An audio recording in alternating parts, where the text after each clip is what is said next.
A roofing company gets a cold email. It opens by quoting one of their own one-star Google reviews, word for word. Three of your last reviews say the crew left nails in the driveway. Then it offers the exact fix. No, dear sir, no spray and pray. One business, one email, written from that business's own complaints. Someone vibe coded the machine that writes these at scale for any business on Google Maps, in any city. And the wild part isn't that it exists, it's that it's four parts you can build yourself this weekend. Strip away the hype, and it's a pipeline. You type a business type and a city. It harvests every matching business off maps with 30 plus fields. It visits their real websites and pulls verified contacts live, not from some database that went stale 2 years ago. It reads their reviews and finds where they're bleeding. Then it crosses your offer against their specific pain and writes the email. Every lead drops onto a map you can run a sales team off of. That's the tool. Here's the blueprint.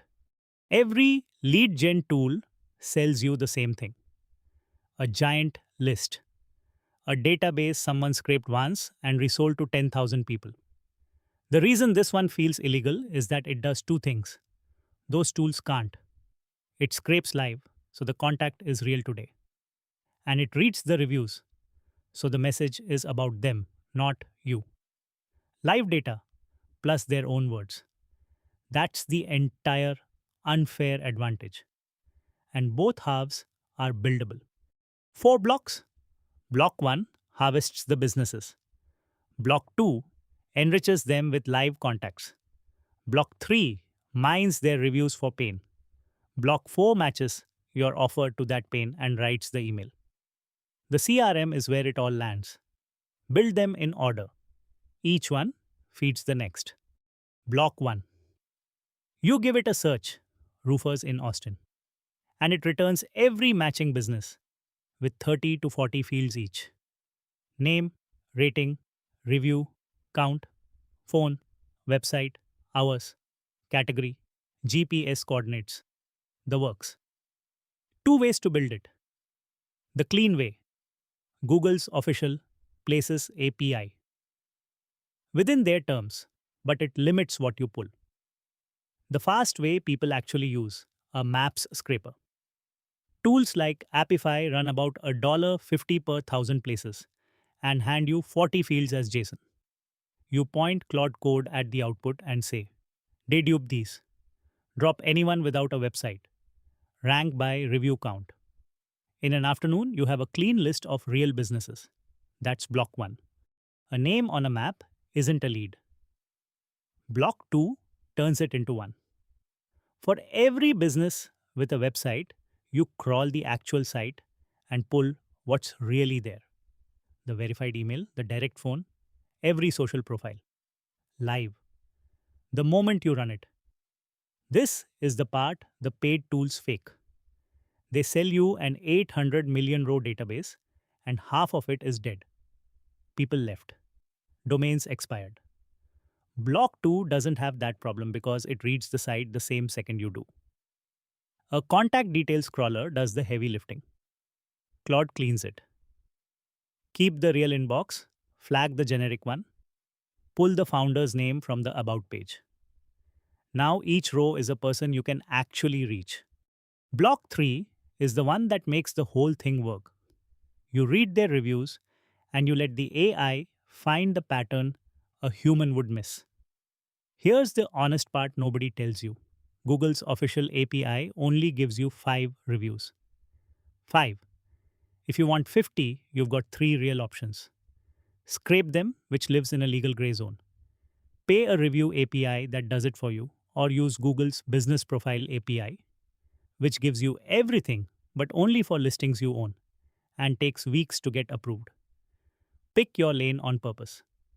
However you get them, you feed the reviews to Claude with one instruction: don't summarize, extract the pain. And it comes back with ranked complaints, each with a real quote. Customers say photos don't show the true size of the property. 3 reviews mention listings sit unsold for months. That's not a summary, that's ammunition. Block 4 closes the loop. You tell it once what you sell. Now, for each business, it has two things: their top pain, in their customers' words, and your offer. You ask Claude to write one email that connects exactly those two. Open on their pain. Bridge to your fix. One ask. And here's the deliverability move the post breezes past. You send them one at a time, by hand, 2 clicks each. Not a bulk blast. 1,000 identical emails fired at once gets you flagged into the promotions tab or the spam folder. One genuine personalized message at a time lands in the primary inbox where it gets read. Slower, on purpose. That's the point. Where does it all go? Onto a map. Every lead becomes a pin. You draw a polygon around a neighborhood, and that's a sales territory, a few lines with a geometry library. You chain the day's visits, and an open routing engine hands your rep the shortest drive. After a meeting, they record a voice note, and Whisper transcribes it straight onto the lead. The CRM isn't a product you buy, it's a map, a database, and 3 open source pieces you wire together. One thing the viral version never says out loud: scraping Google Maps breaks Google's terms of service. That's the trade off you're choosing when you skip the official API. And cold email is regulated. Can spam in the US, GDPR in Europe, and CASL in Canada. Real rules: honest sender name, a working unsubscribe, no harvesting where it's banned. None of this means don't build it. It means build it like an operator, not a spammer. The people who win at this play inside the lines on purpose. So here's your weekend. Saturday, blocks 1 and 2. Get a clean, enriched list. Sunday morning, block 3. Mine the reviews. Sunday afternoon, block 4 and the map. The starting prompt is one line. Build me a pipeline that takes a business type and a city and returns businesses with contacts and their top review complaints as JSON. Everything in this video grows out of that. You don't buy the $100 tool. You own the machine that makes it. Build block 1 tonight. Deep dives like this live here on YouTube. Bite-sized drops are on Instagram at Hyperautomation Labs. Comment prospect, and I'll send you the full 4-block blueprint.